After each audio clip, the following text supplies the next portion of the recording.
5.18 망언 논란의 중심에 서 있는 지만원 씨가 다시 한번 북한군 개입설을 꺼내들면서 이번에는 오히려 광주 시민이 자신에게 절을 해야 한다 이런 얘기를 했는데 이건 또 무슨 말인가요? 자, 사과 대신 맞고소를 하면서 5.18 여전히 북한군 개입설을 계속 이야기하고 있습니다. 5.18에 북한 특수군 600명이 와서 일으킨 게릴라 전쟁이다라고 하면서 나는 광주의 불명예를 씻어준 거다. 그러니 광주 시민이 나한테 절을 해야 된다. 아까 정기남 교수가 그런 얘기 했나요? 말이냐 막걸리냐? 한번 들어볼까요? 이 설훈 민병두 최경환이 이 사람이 날 고소를 했어요. 그 고소한 내용이 뭐냐면 북한군이 왔다고 하는 사실이 허위라는 거예요. 그 자기네는 5.18 유공자들인데 이 사람들 유공자 공적 조서 밝히게 할 거예요. 그거 보면은 아마 기가 찰 거예요. 이거는 혼 좀 나야 돼요. 이건 내가 무고를 하는 거예요. 무고.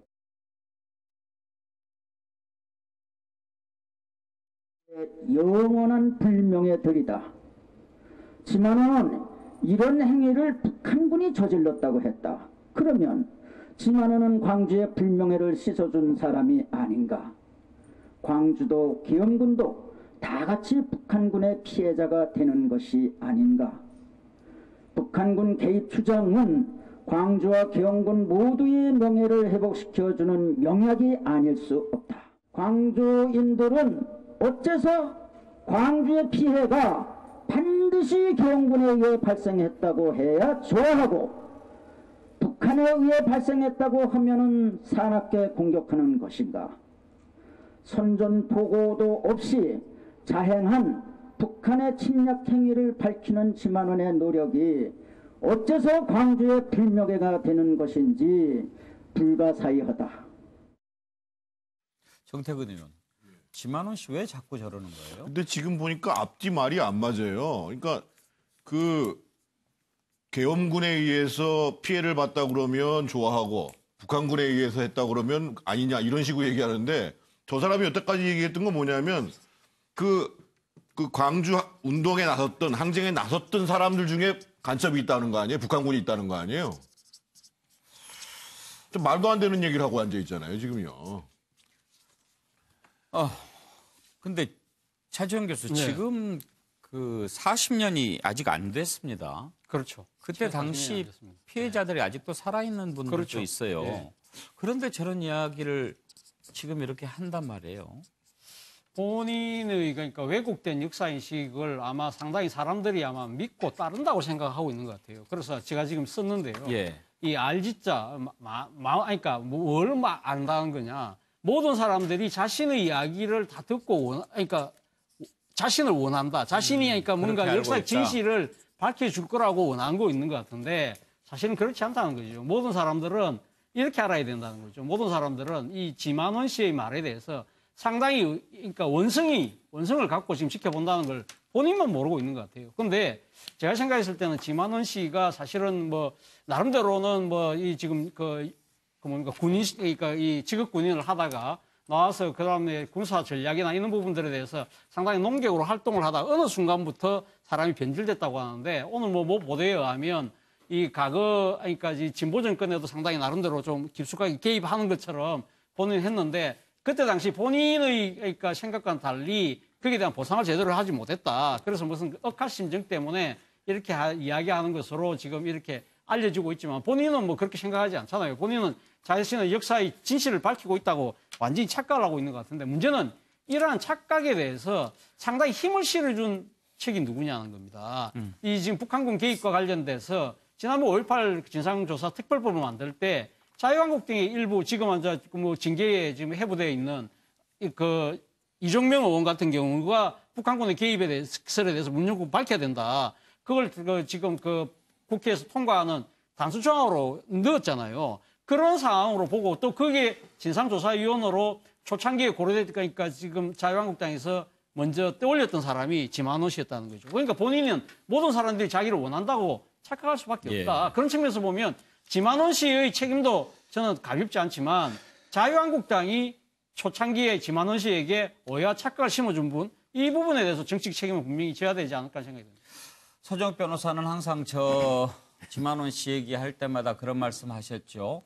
거짓으로 쓴 잉크는 피로 쓴 진실을 이기지 못한다.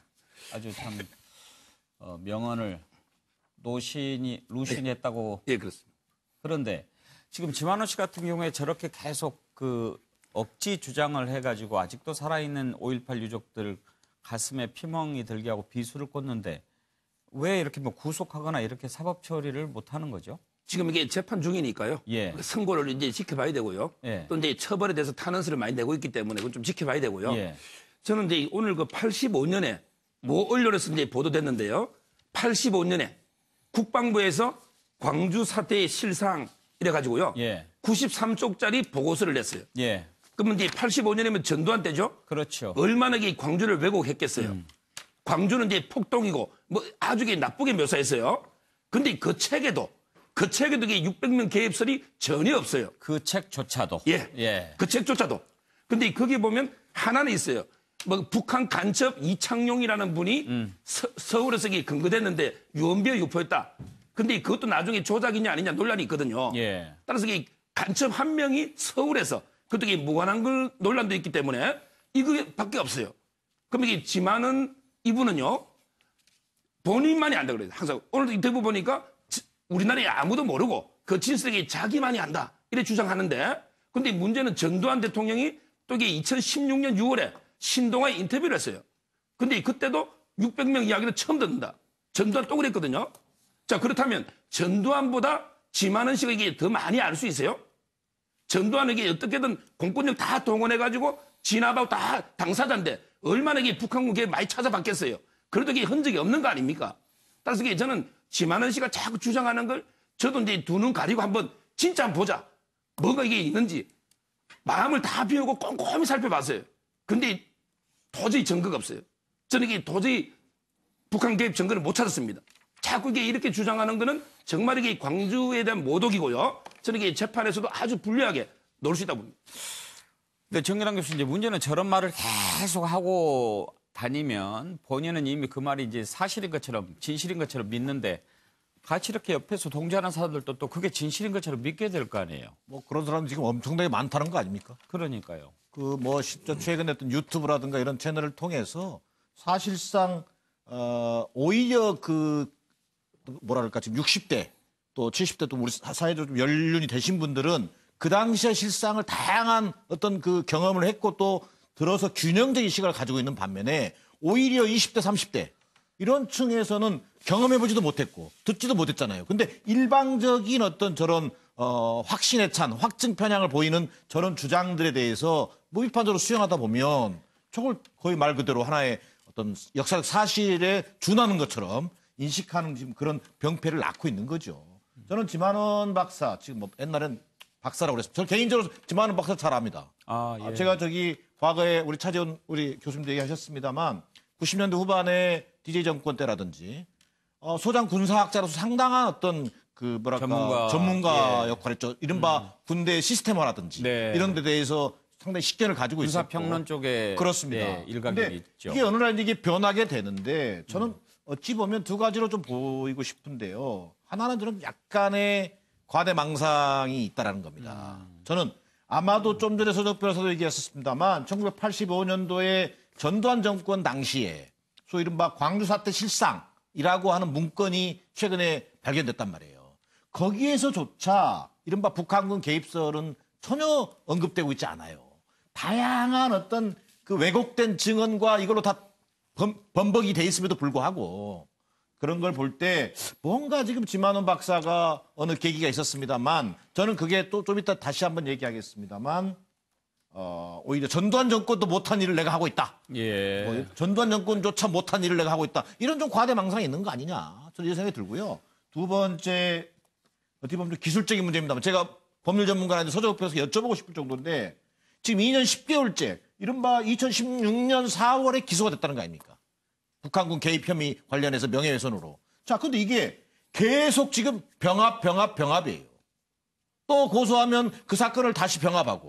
자, 그래서 이번 2019년, 16년도에 한 게 2019년 3월 25일 날 또 새로운 판사가 이 사건을 맡게 된답니다. 자, 이 새로운 판사는 다시 처음부터 이걸 심리한다는 거예요. 자, 이게 일반적인 개인 간의 명예훼손이라는 어떤 그런 좀 자연인 간의 명예훼손 사건이라면 정말 피해자의 또 어떤 뭐랄까 방어권이랄까 이런 것들 충분히 보호해줘야 되지만 이 사건은 이미 법원에서조차 역사적 사실로 인정한 거잖아요. 근데 이렇게 이 사건 자체를 뭐 재판관이 또 전출됐다 그래가지고 또 연기. 자, 이건 어찌 보면 사법부의 직무유기도 저는 한 몫을 하고 있다. 예. 그리고 이것은 또한 지만원 씨의 일단 구속을 피하기 위한 꼼수다.